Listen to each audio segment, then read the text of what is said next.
Hello दोस्तों। बचपन में कार्टून देखना किसको पसंद नहीं होता। मैं यकीन के साथ कह सकता हूँ आपने भी कभी ना कभी कार्टून जरूर देखे होंगे, जिसमें से एक बहुत ही फेमस कार्टून था डोरेमोन। इस वीडियो में मैं आपको डोरेमोन से जुड़ी एक ऐसी स्टोरी बताऊंगा जिसे सुनकर आप हैरान रह जाएंगे। मेरा नाम है जतिन और आप देख रहे हैं हमारी स्टोरी सीरीज की वीडियो नंबर 1। दरअसल डोरेमोन के 3 कैरेक्टर्स बहुत ही फेमस हुए, नोबिता, डोरेमोन एंड शिजुका। जिसने भी ये शो देखा होगा उनको पता होगा कि नोबिता एक मायूस सा और सुस्त सा रहने वाला कमजोर दिमाग का बच्चा था और उसको एक डोरेमोन नाम का कैट मिला था जो असल में रोबोट था और फ्यूचर से नोबिता का फ्यूचर सुधारने के लिए आया था। और बात करें शिजुका की, वो एक बहुत ही समझदार लड़की थी जिसको बचपन से ही नोबिता काफी पसंद करता था। ये कहानी ना सिर्फ इंडिया में बल्कि पूरी दुनिया में बहुत प्रचलित हुई।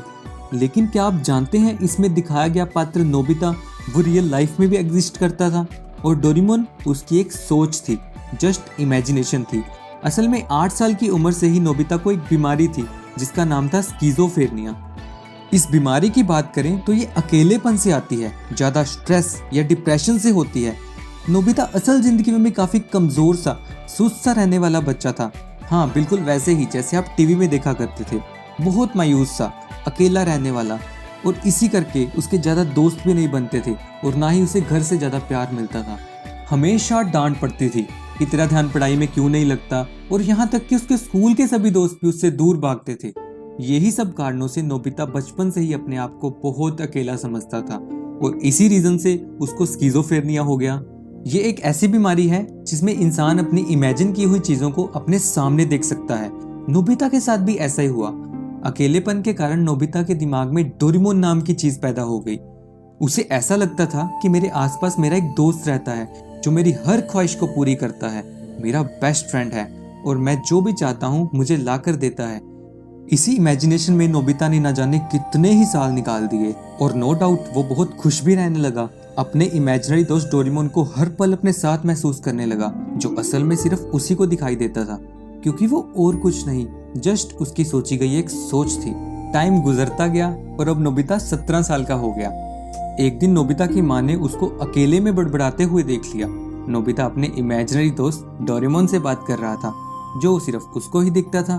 फिर क्या, टेंशन में आए माता पिता ने नोबिता को उस शहर के अच्छे से अच्छे साइकेट्रिस्ट को दिखाया। नोबिता का केस स्टडी करके डॉक्टर दंग रह गया और वहीं से उसके पेरेंट्स को पता चला कि नोबिता को स्किज़ोफ्रेनिया नाम का एक मेंटल डिसऑर्डर है।